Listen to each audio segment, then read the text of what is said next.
a deconstructed surface braid.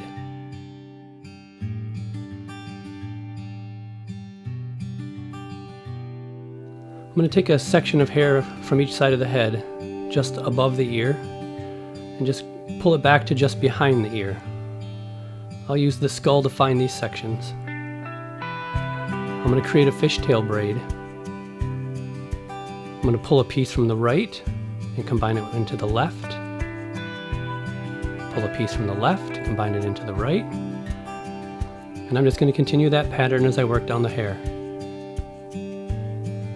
I don't want to be perfect. I'm not trying to be clean. I want to create a nice contrast between the braid and the hair underneath. This braid will be taken apart and deconstructed to make it look full and messy.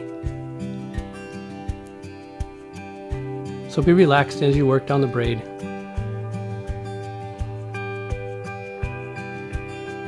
I'm now going to deconstruct the braid, first by using my comb to kind of pull the braid apart.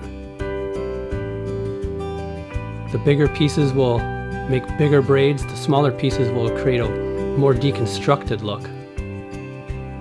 Don't be afraid to really pull the braid, find the pieces you're looking for, create a nice contrast, and finish with Loma finishing hairspray.